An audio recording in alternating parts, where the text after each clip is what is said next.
Danny, I just figured out that if I switch to Metro PCS, I get 2 Samsung Galaxy phones free. Cool, Dad. And I could be a super dad with 2 free Samsung Galaxy phones and call myself Double Galaxy Man. Or you could give the second phone to your sidekick. Yeah, I guess I could do that. That's right. 2 free Samsung Galaxy On 5 smartphones are all yours when you switch to Metro PCS. Metro PCS. Wireless figured out. Coverage not available in some areas. Sales tax not included in phone price. Excludes numbers on the T-Mobile network. See store for details and terms and conditions. Blog Talk Radio.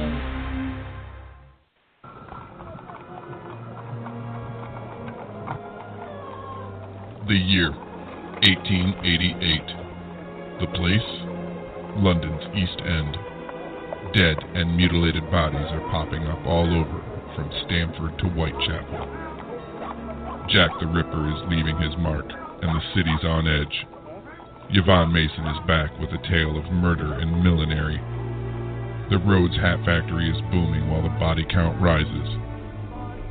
Why now? How are these hats connected? Has the Hatter gone mad? Mad Hatter from Yvonne Mason. Available now on Amazon.com. Good evening, ladies and gentlemen. This is your host, Yvonne Mason. This is Off the Chain, and we are back after a week of Thanksgiving. Thank goodness it only comes around once a year. I would weigh 1,200 pounds and could not move out of my chair. So tonight, first of all, I want to say, yes, it was a shameless piece of promotion for my book, The Mad Hatter. And it does take place in England. And I will have a guest on my show on December the 21st, so write all this down, folks. December the 21st at 8 o'clock, a very special guest will be on my show. It's a Wednesday night. And his name is David Morrell. He is a very, very, very famous author. If you know the name Rambo First Blood, then you know the name David Morrell, because David wrote that book. He also has written many, many other books, including a trilogy that I've just finished reading, the last one being Ruler of the Night, and the main character is Thomas de Quincey. Look him up. He actually existed in England in the 1800s. He was known as the Opium Eater. So put that down on your little calendars, phones, however you keep up with important dates, because that show will be an interesting show. Tonight, however, I have another wonderful, multi-talented artist who I've known this guy for several years now. We've hung out for a while. We both say that we're related by other mothers, so we've been through some rough times and some good times. But Thom Futrell, he's an award-winning best-selling author and a screenwriter. He is also a clothing art designer for Vida.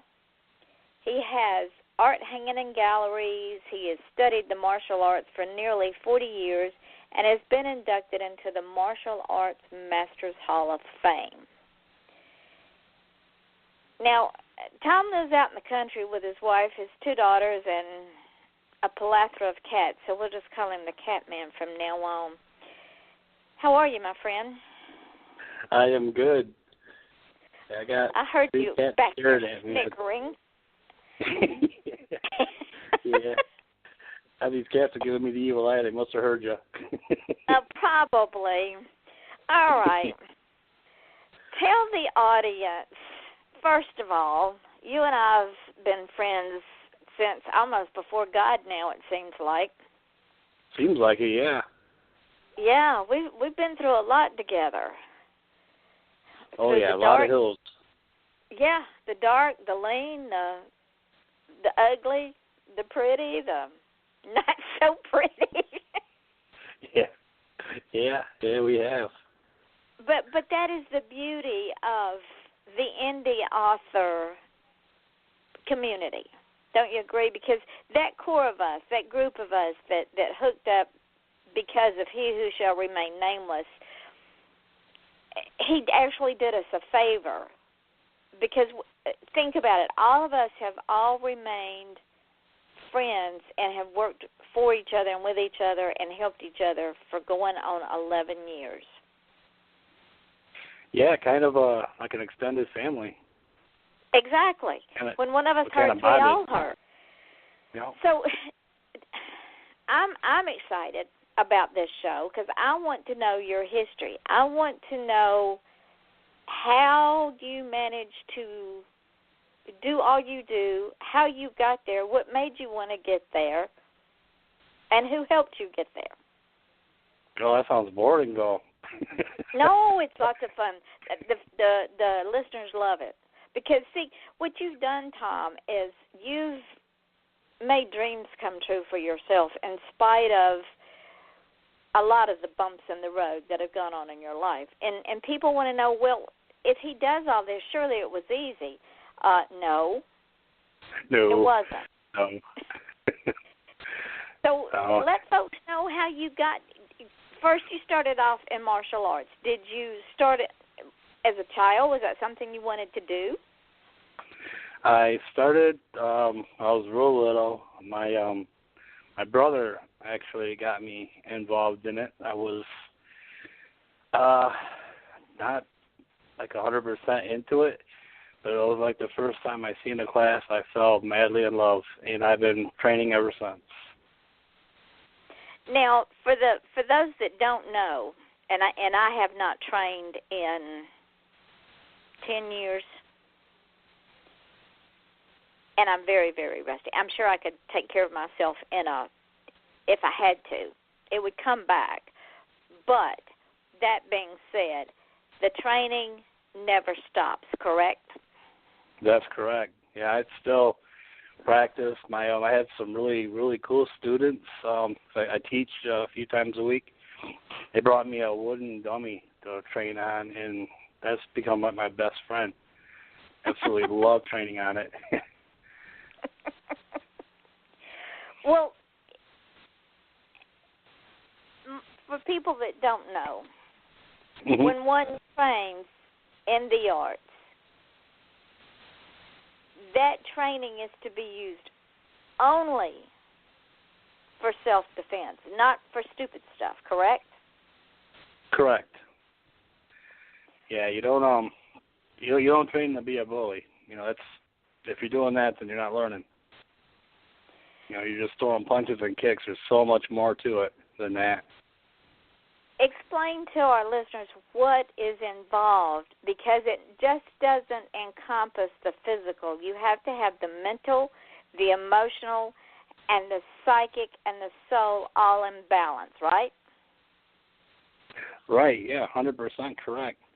Yep. It breaks down to everything you learn. Let's say you take a technique that you're not very good at. I'll just throw in a spinning heel kick. You're not very good at it. Some people will tell you, oh, it's a worthless kick anyway, it'll never work in the street. That's not the point. You see, when you train it and you practice it and you do get it right, that's an accomplishment. That's awesome. And while you're practicing, you're getting disciplined. You are focusing. There's all these little things that happen. You're taking it in deep enough that you're making yourself believe, I can do this. And then eventually you will. You don't run away from a technique or anything that you cannot do. You attack it. You keep doing it. You keep attacking it until you get it right. And then you find something else and you do it again. That's for the mental, the spiritual. You got to really believe and have faith in yourself that you're going to do this. And then you just do it. You just keep at it until you get it. So, sorry. That's okay. Let's say, because, again, people get the wrong idea when they watch movies and television with martial arts, because it's used in a lot of fight scenes, and we know it's all for theater. But right. It is not something that one would, let's say Joe Blow pissed me off. Okay. I'm not going to go out and start taking him down with Brazilian Jiu-Jitsu or Taekwondo or Karate just because I'm pissed off at him, because that is not what it's about. One has to learn the discipline of the mind to be slow to anger. Am I right? Exactly right. Exactly right. You know, you train so hard. You train to the point where you're like, okay, this guy just spilled his coffee on me or whatever. And it's like, man, I know I can just kick this dude's butt right here, right now. But why? You know, what's the purpose? It's just spilled coffee. It's nothing to be angry about. You know, yeah, he makes you mad, but, you know, oh well, no big deal. You just move on. You know, you kind of in your mind, you're like, you know, I know I could take him. I believe I can take him. There's no need to just press the issue because I've already won. I'm bigger than he is by not engaging with him. And therein lies the difference in someone who is disciplined in the arts and someone who goes in and thinks, okay, I'm big bad man now. I know all this stuff. So go ahead and piss me off. You learn to pick your battles. Oh, yeah, definitely. And some battles just are not worth fighting. What difference does it make? Really? A spilled cup of coffee could happen to the best of us. Exactly. I mean, you spill it in your car, you're going to get out and kick your car for it? You know, I mean, it's not worth it. Some people might, though, Tom. Yeah, I think I know a couple that would. Some people might really get pissed off at the cup of coffee in the car instead of being pissed off at themselves because they were clumsy. Yeah, this is true. Are you gonna? Okay, then let's take this a step. Are they going to kick the daylights out of themselves because they're clumsy? There you go. Yep. Some people might. Yeah. I mean, some people are. You know, you can't dumb down stupid. It's already there as far as it'll go.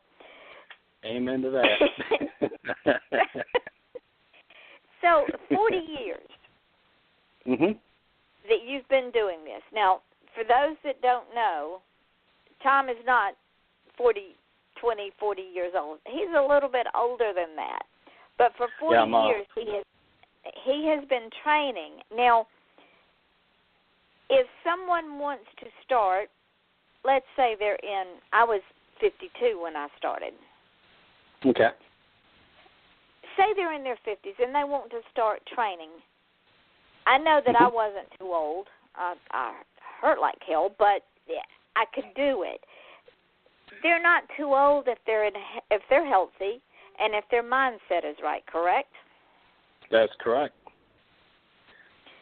There's a friend of mine who's wheelchair bound, and she is 78, and I've been teaching her Tai Chi at work because she's having issues with her arms and stuff, and it helps relax her. She's 78 in a wheelchair, and she's doing martial arts, so she can do it. There's no reason nobody else can. Anyway, all right, now let me ask you this. Okay. If someone says, well, I just want to learn enough to defend myself,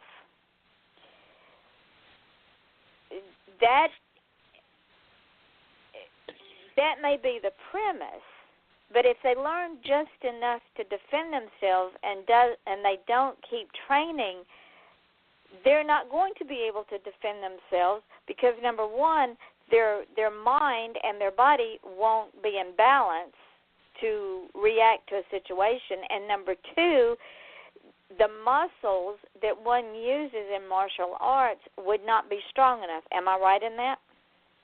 You are correct again. Yeah. Yeah, I kind of cringe when I hear people say things like that. Like, you know, I just want to know enough to define myself. It's like, you know, you can just grab a pillow, hang it in the door frame, and punch on it forever if that's all you want to do. But when it comes down to it, it's a crapshoot. Because all you got to do is miss with one of them punches, and they're going to take you out.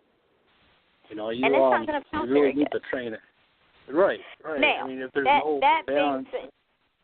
That being said, do you agree with me that every female, no matter the age, from 2 to 100, should know how to defend herself not only was, let's just say, the basic martial arts, but the points of impact that we as humans have on our bodies. Say, for instance, our elbows, our thumbs, our knees, and women especially, the heels of their shoes, our fingernails.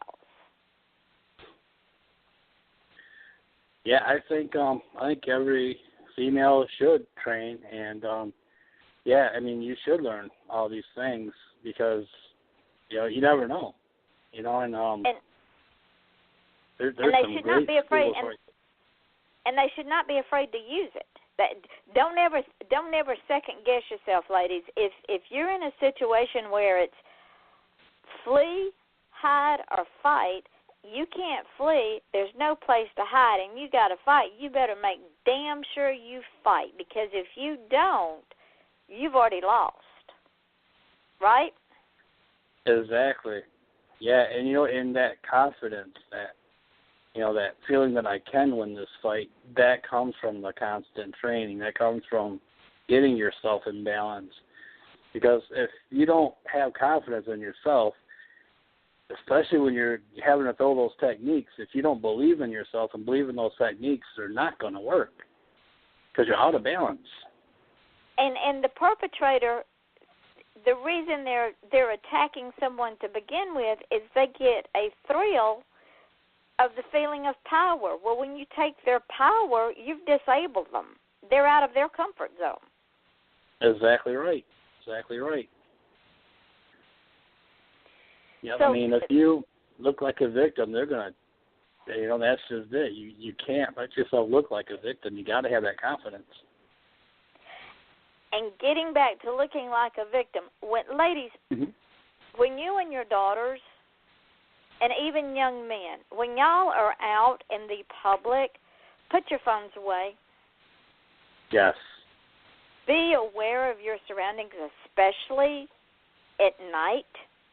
Be aware of your surroundings. Have your keys in your hand with the key side out and have it in your hand tightly. Look into your vehicle before you get in your vehicle. Make sure your doors are locked.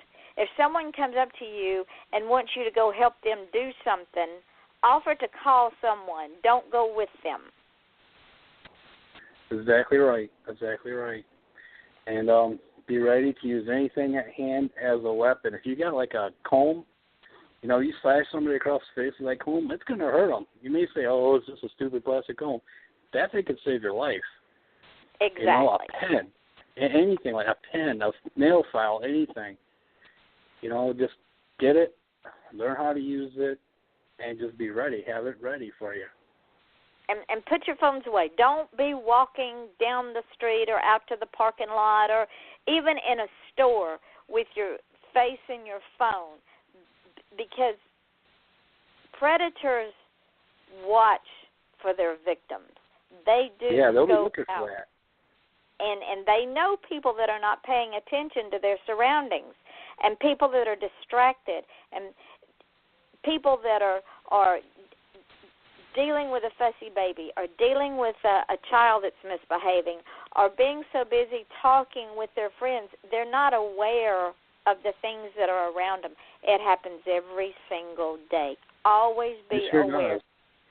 When you walk out to your car, and Tom, tell me if I'm right, when you head out to your car, watch everything around. Look behind you, look on both sides, look straight ahead, eyeball your car in the general direction, see if there's anyone around it, see if anyone is acting suspicious. Because trust me, this is how people get hurt. Yep. Yeah. And also check if if anybody's following. Check people, like if you're walking out of the store, people standing by the door, see if they make any kind of movement or if they're watching you. These are all things to be aware of, because that might be where they're waiting to grab somebody. Exactly. Yeah. Well, now that we've done our public service announcement, I hope somebody pays attention and listens, because I'm really tired of women and children being snatched, because they're not paying attention. We've gotten, and I love technology as well as the next person. You know that. You've known me long enough. I have everything tech in my house except the dog, and he would be tech if I could get him tech. But that being said, we also have to understand that we set ourselves up to be a victim when we're not paying attention to what is going on around us. Right. You always be aware, always. So, let's move on to fun things. The master of martial arts moved into writing. Okay. How did that come about? What made you get into the genre of writing that you do? When I was in second grade, we had to write this poem and draw a picture with it for a class project of some kind. It was like weekend homework, so I took it home, did it, no big, brought it back in on Monday. The teacher said there's no way somebody my age could have written something so advanced. And so my mom had to go into school, right into Bennett School, and explain to them that I did write it myself. And the teacher told me at that point, you're going to be a writer. And I laughed because I was like, no way. I was in second grade. I was going to be an astronaut. I was going to be the next Superman. I wasn't going to be no writer, Yep. So, but yeah, that poem ended up getting published. It was in a newsletter. They had it hanging up all over the school. I was completely embarrassed for at least a month before they finally took it back down. And Why were you the first time I embarrassed? was ever published. Yeah. Well, Why were you embarrassed? Well, because it was a stupid poem. I wanted to be like this tough little kid in, poetry. Little boys, back where I come from, little boys, they didn't write poetry. We talked about football and anything else that sounded tough and cool, even though we didn't know what we were talking about.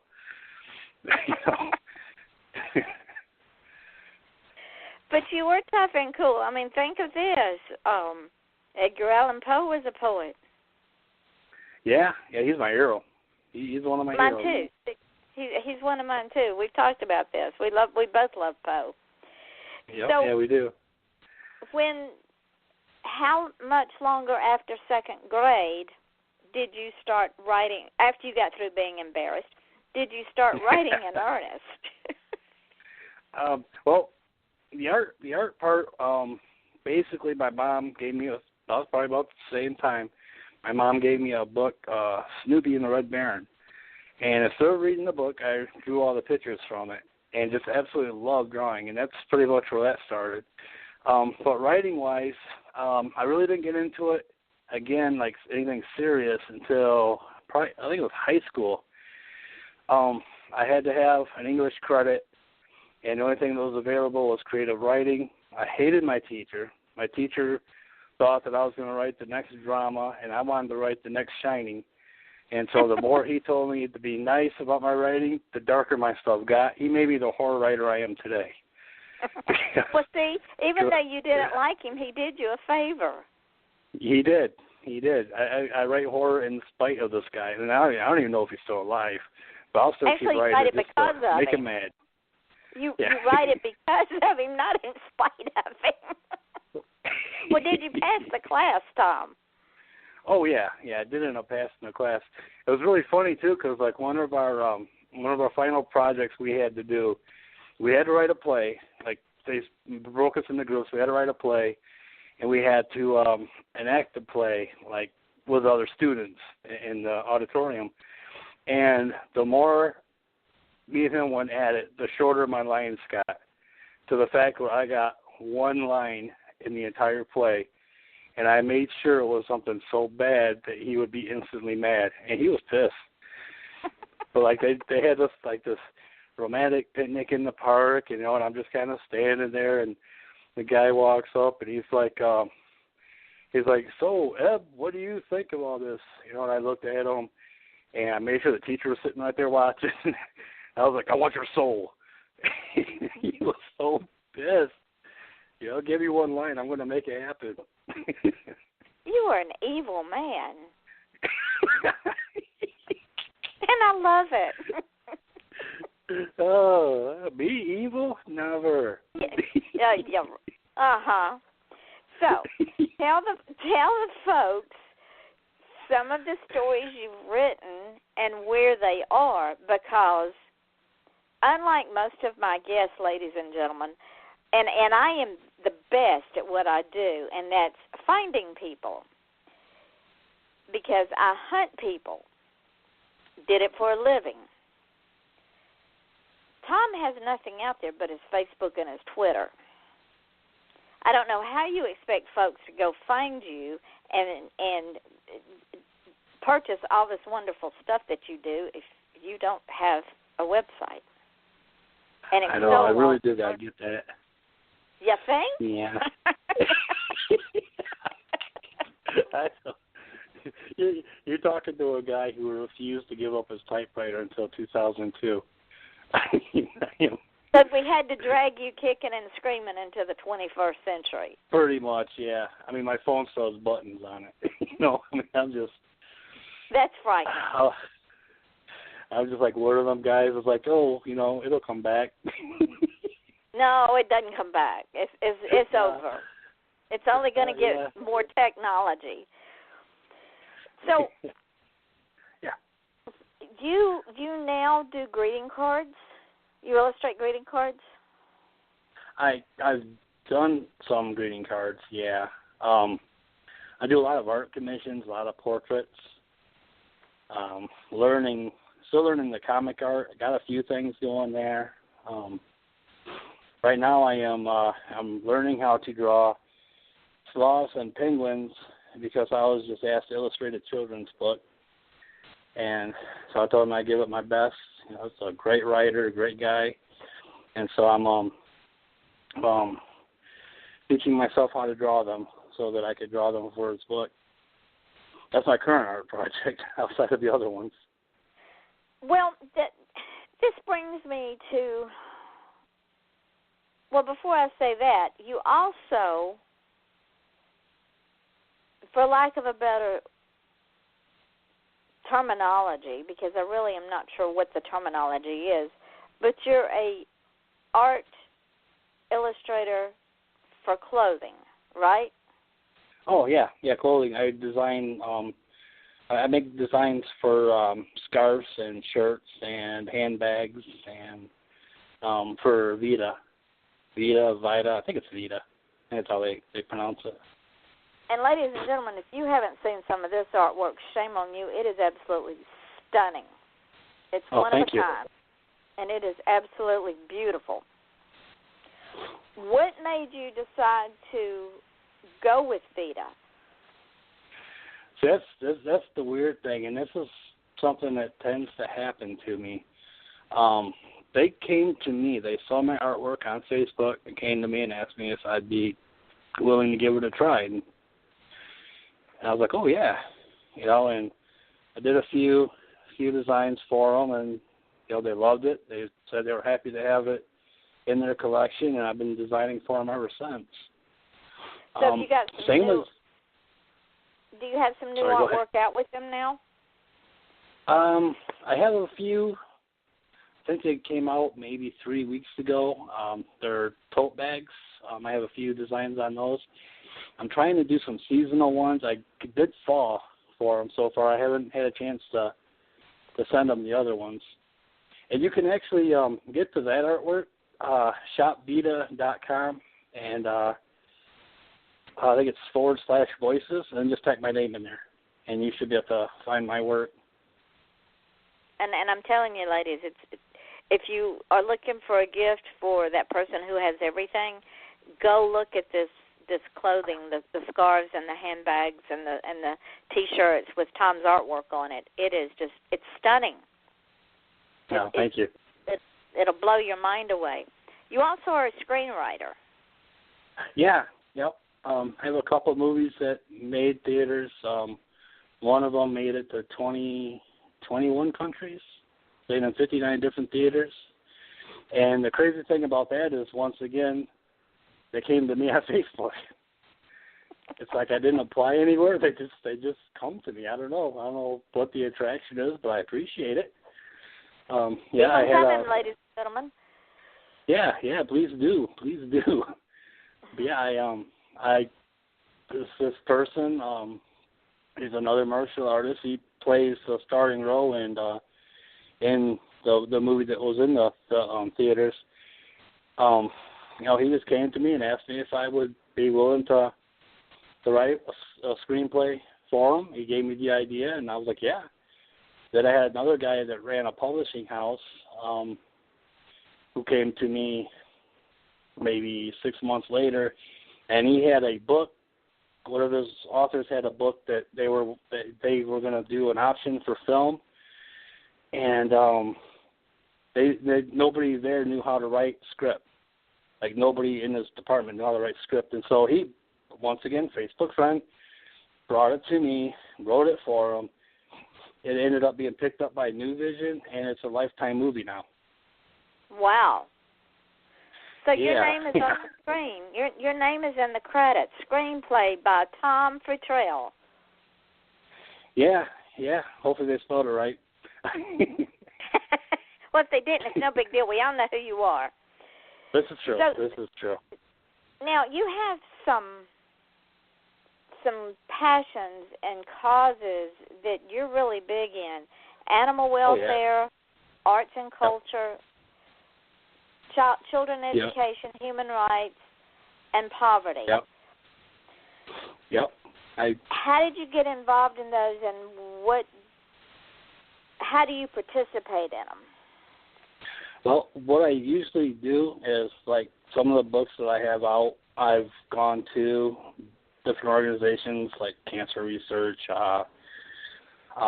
different ones, the ASTCA and things, and I would just hand over my royalty to them. Like, anything that gets made off the book goes to them instead of to me. I hope those books are doing the very best as far as sales go, because if it's helping somebody, that's what I'm all about. If I can help somebody in any way. What made you animal welfare? I know why you picked arts and culture, because we're artists, and that is our first love. Exactly. Children's education, human rights, and I think I know why you picked human rights, because I feel the same way, and poverty. Why did those wind up being your top 5 or 6 causes that are important to you? Oh, the poverty thing and like the hunger thing. I don't think that. I think that everybody should be able to have. I don't like the idea of people going without, be it clothing, be it food, be it a home. I don't like having a home and knowing that there's people in my area who are sleeping in a box. I don't like that. I don't like that they're eating out of dumpsters. That shouldn't be. And if I could do anything at all to even help change that, even a little bit, that's what I'm all about. I don't want to enjoy my stuff if there's others who are suffering, because that's materialistic, and that's just not right. Well, that brings up a question that I have been pondering for quite a while. Okay. And I want to get your take on it, because it's along these lines. We have, in our inner cities and in the outer fringes of our bigger cities, and in our cities, period, we have children that go to bed hungry every night. We have families that have to live on the streets because for whatever reason they've lost everything, be it loss of a job, a death, a sickness, whatever. They're now on the streets. We have veterans who are on the streets because, A, they can't get the help they need, B, they suffer from PTSD and can't get the help they need, and they've lost everything, including hope. but we spend millions and millions of dollars to do a couple of things. One, we send it overseas to impoverished countries. B, we bring in quote-unquote refugees. Now, people, before you get all excited, hear me out. We bring in tens of thousands of refugees and illegals that cross the border, and our country puts them up in a place to live, supplies them with social services, i.e. food stamps, WIC, checks, medical care. And we have Americans who fought for our country, and we have our future, which are these children, doing without. Where is the justice in that? See, now we're thinking pretty much the same lines. I think a lot of it, and again, this is just me, I think it's just, I don't want to call it wrongful spending, but maybe wrongful budgeting. I mean, if they want to help other countries, fine, I have nothing against that, but please, help ours too. Don't ignore one to help the other. Well, don't you agree that charity begins at home? Oh, most definitely. Yeah, and I think that they should help especially our veterans, children. I mean, these people, they risk their lives for us. Some of them are like, they're missing limbs protecting us. Exactly. And they deserve better than what they're getting. So when I see a commercial saying, and I understand there's world hunger, I get that. Mm-hmm. But when I see commercials, send your dollars, 35 cents a day for a cup of coffee, we'll feed this child for a month, and he lives over in Zimbabwe, what about this child that's living in a shelter with its mother or living in a safe house with its mother because the mother's been abused and the state's trying to take the child, and all the mother wants to do is have a safe life for her and her children? Where is that charity? Why are we not doing commercials for our children and our veterans here? We've got buildings standing empty that are falling down. Oh, yeah. Yeah, we got them here, too.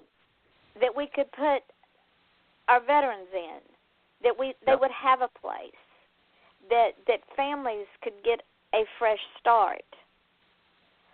Why are we sending money to different countries when we need to be taking care of our children and our veterans and our families here? Right. I mean, it's like any budgeting thing. You make sure everything that you got going on is set. Like, you set up the right money, go to the right places. Like when you pay your bills, you take care of your bills first. You take care of things around you first, and the money that you got left over, then you start passing that out. But solidify what's going on here. Don't forget about the others. Never forget. But solidify here, and then share the wealth after you got something solid going on here. That way both are getting the money, but we're giving them veterans a place to live. We're giving them kids food to eat. We're keeping the families from being broken apart like that. Right. That's that's so important. And so you're right. You take care of what's going on here. Everything's solidified here, and then you start. If this other country needs something, okay, cool. Let us get our stuff taken care of. We'll be right there. Because when we do that, we only make our country and our future stronger. Right. And our country needs to be stronger. And we're always going to have poor people with us. God tells us the poor you will always have with you. But just because you're poor doesn't mean that you've got to live on the street. Exactly. You can have a home that's warm, that's solid. And yes, you might have to wear clothes from the thrift store. I do it a lot, not because I have to, but because I can find some pretty damn good deals at the thrift store. You really do. You really do. Yeah. There's no shame in that. Guilty. No, not at all. But we have to learn to, even though we are the most generous country in the world, we have to learn how to be a little bit selfish and take care of what's ours first. Right. There's nothing wrong with that. I mean, you take care of your home front, then you're still going to have the money coming in. Just take care of your home front, get these people homes, get these people food, get these veterans the help they need. And then, start spreading it around a little bit, help other impoverished countries. We're still going to be generous. It's hard to be generous when we're given what we don't have. Exactly. And we're throwing it over there, and we're not helping our own country. And then one of these years, we're going to be the impoverished country. You think anybody's going to be throwing money towards us? Probably not. Oh, no. They'll be invading us just like they are now. Oh, yeah. But, and it's like, they're like, well, that's the United States. They don't need any help. It's like, we keep this up, we're going to need some help. Well, now that we've solved all the world's ills and taught women how to protect themselves, that's pretty informative. Let's talk about the meat of the matter. Let's talk about your books. You have books out. You also have short stories out. Mm-hmm. Tell our audience about the titles of your books, where they can be found. Okay. And, of course, they're all horror, ladies and gentlemen. Every one of them are horror. So if you're a horror fan, you will have a whole new world to read. Go ahead, sweetheart. Okay. My biggest book to date is Empty Graves. That was my bestseller. Got me number one on the bestsellers list for a whole weekend. Proud to say Stephen King was 2 and 3 that weekend. I have it hanging in my office. It's never coming down, so it'll probably never happen again. But that's my big seller. Never say never, Tom. This is true. I mean, this book, I was on TV, radio, everything with this book, newspapers. It was an eye-opener for me. It let me see that hard work does pay off, and it kind of solidified me as an author. But that's my biggest one, and that's available Barnes & Noble. It used to be available in bookstores like Borders and all that, but we don't have that here anymore. But Barnes & Noble still carries it. Amazon has it. I'm sure you probably find it in a used bookstore here and there. My local library even has this. It's so cool to see my book on a library shelf. But that's my big one. And then I've written the sequel to it, which is called Fresh Graves, and it's just more of the same, just a collection of horror fiction. That's available. Amazon, I believe, carries that one. That's about the only place, I think, right now. Most of my books are on Amazon. Just look up Thom Futrell, you get a list of books. Look up T.G. Reaper, you get another list of books. Let's see. You're in several anthologies. Yep, I'm also in a lot of anthologies. I had 2 that came out Halloween. From the Deep and Darkness Within. And I also write a column for Darkness Within on hauntings. Darkness Within Easing.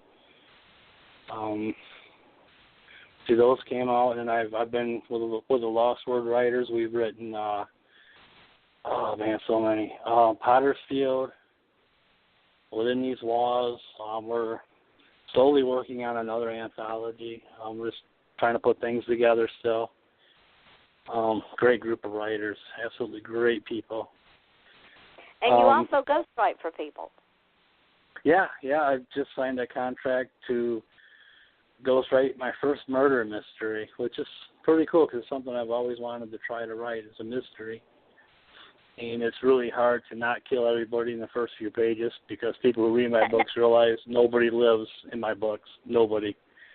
Well, in a murder mystery, you got to drag it out, honey. Yeah, I'm working on that. You got to build up to the crescendo.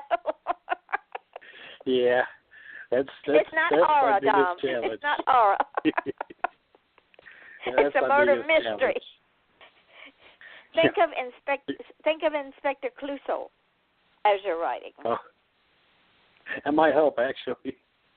Yeah.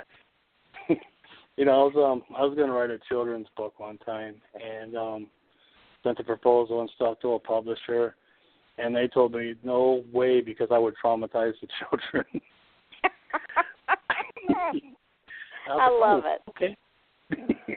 I absolutely love it. Yeah, that book. Well, let me.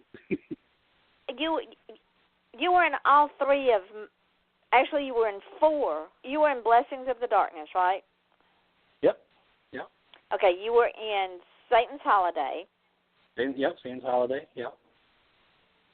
And Welcome to Your Nightmare. Yeah. That was a great book. It was a great book. And A Merry Scary Christmas, right? I do not remember if I was in that one. I think I was.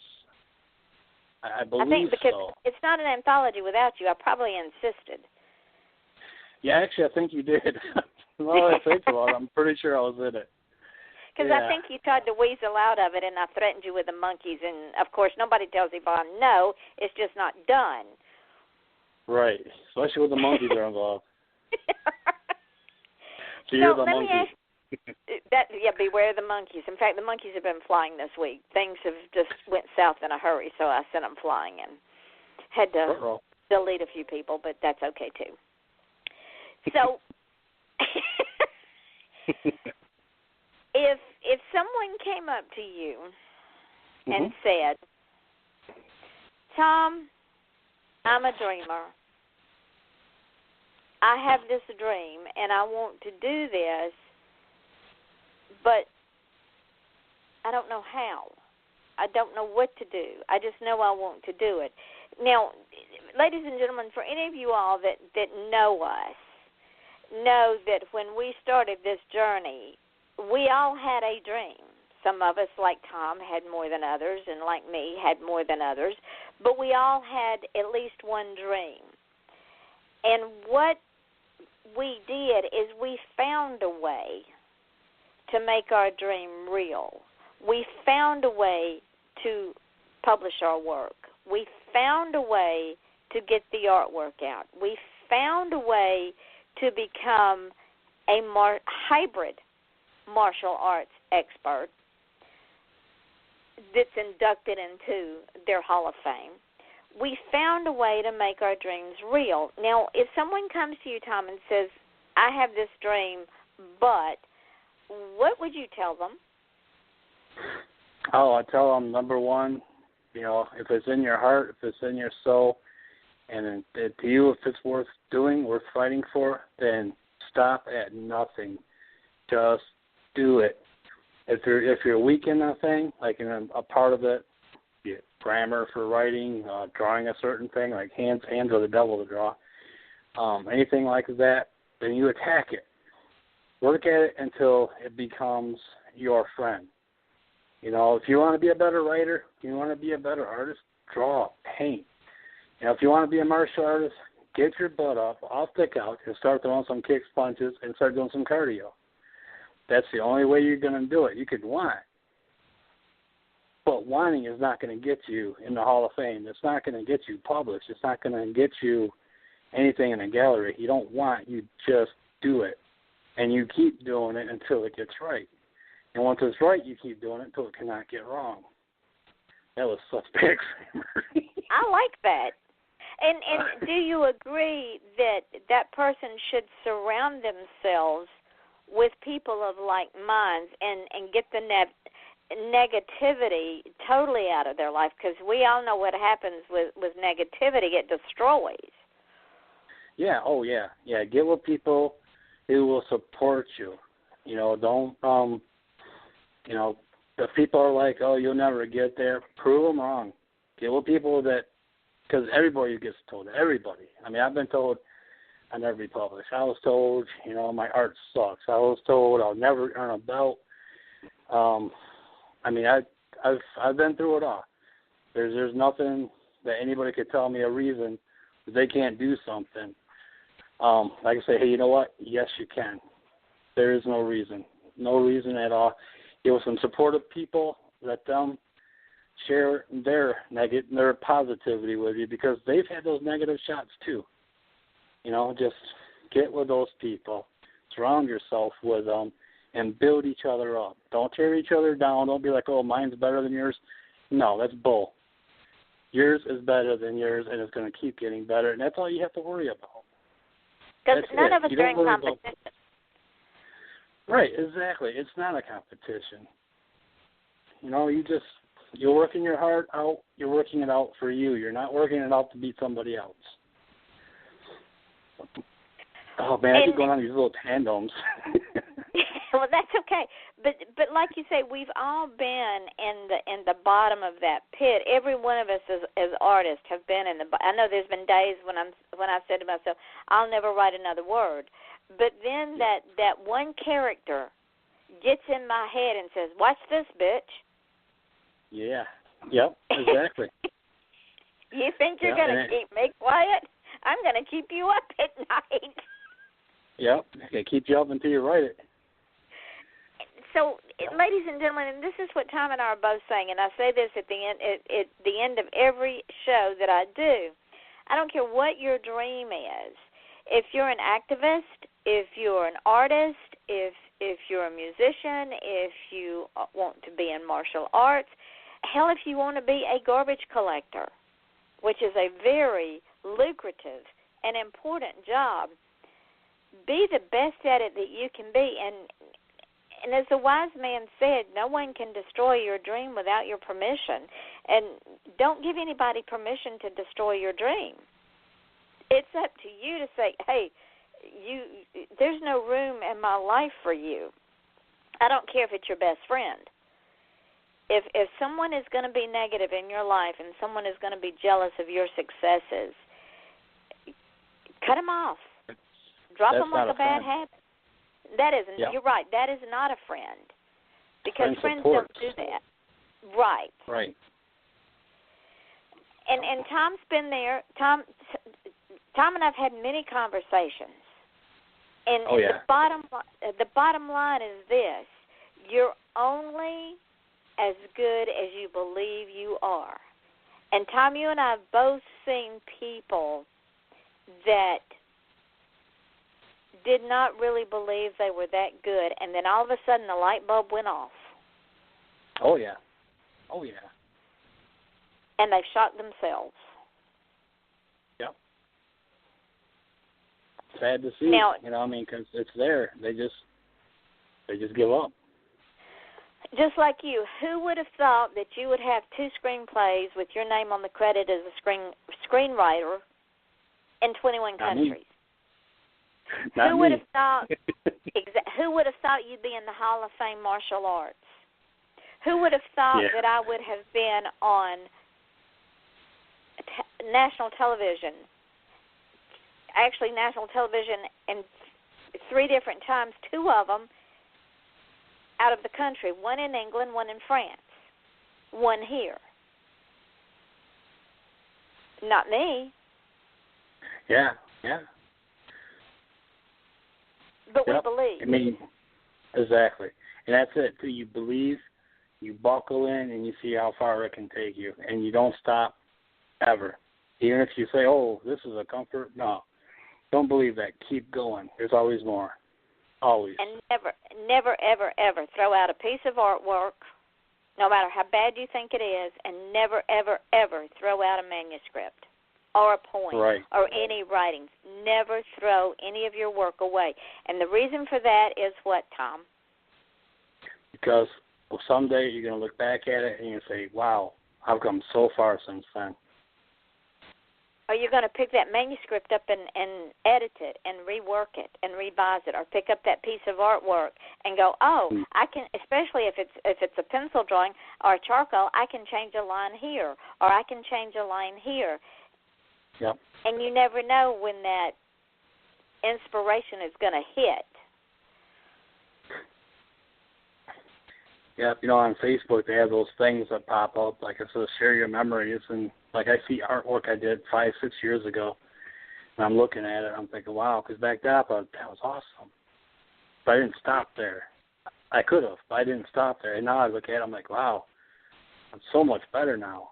But back then I thought it was great. If I didn't think it was great, I would never have posted it for the public to see. And it's like, and that's the thing. You got to just keep moving forward. And when you get better, go back and pick up that manuscript. Go back and pick up that artwork. Because you're going to have more knowledge. You're going to have more experience, and you're going to make that better. I'm doing a tandem thing again. Well, that's okay. That's why we're off the chain here. Don't you know that? Before we're running out of time, so I want to bring you back on March 31st. Okay. Because I think by then you'll be almost finished with your ghostwriting book, and you can give us the title and all that good stuff. I don't want to spoil it now because you're just in the middle of doing it. But by then you should be far enough along that you can give us a little taste, right? Oh yeah, definitely. And you'll be able to tell us who your wonderful new publisher is, right? Oh yeah. Got a great publisher now. Absolutely. Oh, ladies and gentlemen. Well, one brick at a time. Yep, amen. One brick at a time. And that's how you build your dreams, ladies and gentlemen. One brick at a time. Yep. And you and if it gets knocked down, you just go right back and pick those bricks back up, take the mortar off of them, clean them up real good, and start building again. Yep, now, exactly. The rest of this week, tomorrow night at 8 o'clock, I have Miranda Lynn. She's an author. On Friday night, I have Kenny Eckenberg. This should be an interesting show. He's a comedian. This guy's absolutely hysterical. Oh, you've got to listen in, Tom, because, in fact, if you want to, call up and help me co-host the show because it's going to be a riot. That sounds like fun. It will be, so just call in and help me co-host. Okay. On Saturday night, I have an author out of Alaska. Her name is M. Calhoun. She should be interesting to talk to. And don't forget that on December the 21st, that will be the last show that I am doing before the Christmas break. I wasn't going to do any shows that week, but, when David Morrell says, Yvonne, email me, I want to be on the show, what do you do? Oh, you can get them on there. Oh, absolutely. So, and I'm also working on, are you ready for this? I'm also working on Tim Dorsey. Nice. Yeah. I hooked up with him. He and I have been on Facebook together for a long, long time, and I've met him a few times. But I sent him a note. I said, Tim, I really want to get you on the show. And he said, email me. So I emailed him. So we're waiting to hear back. So I said, all it takes is your phone. That's all you need. You don't need to be anywhere at any given time. Just call me. Even if you're in the car, it's no big deal. So we'll see if that comes. Thank you, my friend, for being on my show. Thanks for having me. Like I would have a show without you? Really? Okay. So March 31st, ladies and gentlemen, multi-talented artist Thom Futrell will be back because we're not halfway through, and maybe by then he'll have his website up. Where can they find you, Tom, where can they find you? Well, right now, Twitter and Facebook. Just look up TG Reaper or Thom Futrell. I do have Voices of the Reaper, which is my author's page. I also have an art page that has a lot of my Vida art on it, and it's just Thom Futrell. You can check out either one of those. Send me a friend request. I'll be more than happy to have you join me. I have close to 3,000 people now, and the majority of them are readers that I've had since I started writing and getting published. So, you guys are always welcome. So, ladies and gentlemen, look him up. Get his books. I'm telling you, the man's a genius at evil. That's why I call him my evil brother, because he is an absolute genius at evil. And we think alike. So, yeah, we do. Yes, we do. get his book, look up Vida, look up his clothing line, go on his page and look up at all of his beautiful artwork. Is your artwork still in some galleries? It says Furnival Gallery through December. And then I'm hoping to get something back at the 634 Art Gallery. Hopefully next May when they do their next event.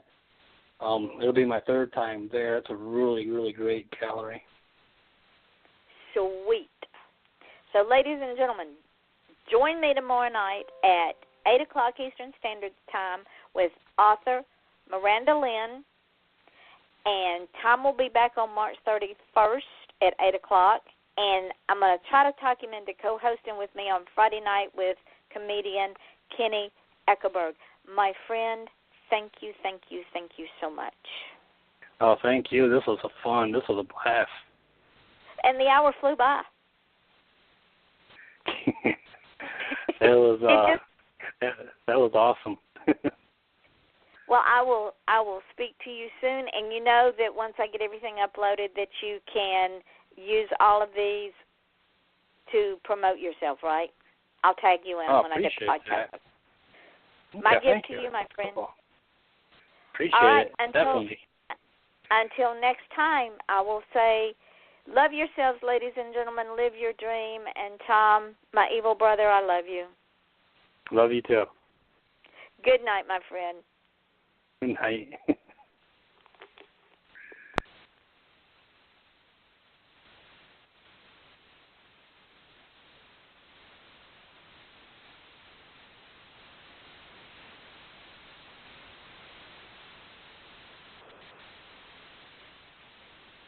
When you don't go to Geico.com, car insurance can be confusing. Like Swedish techno confusing. Bark, bark, meow, meow. Dance with me, purple cow. Bark, bark, meow, meow. Ooh, you lovely cow. Geico makes it easy. With 24/7 access, all you have to do is go to Geico.com and you could save money on car insurance. It just makes sense. Unlike, Dance with me, purple cow. I like your moves. Danny, I just figured out that if I switch to Metro PCS, I get 2 Samsung Galaxy phones free. Cool, Dad. And I could be a super dad with 2 free Samsung Galaxy phones and call myself Double Galaxy Man. Or you could give the second phone to your sidekick. Yeah, I guess I could do that. That's right. 2 free Samsung Galaxy On 5 smartphones are all yours when you switch to Metro PCS. Metro PCS. Wireless. Figured out. Coverage not available in some areas. Sales tax not included in phone price. Excludes numbers on the T-Mobile network. See store for details and terms and conditions.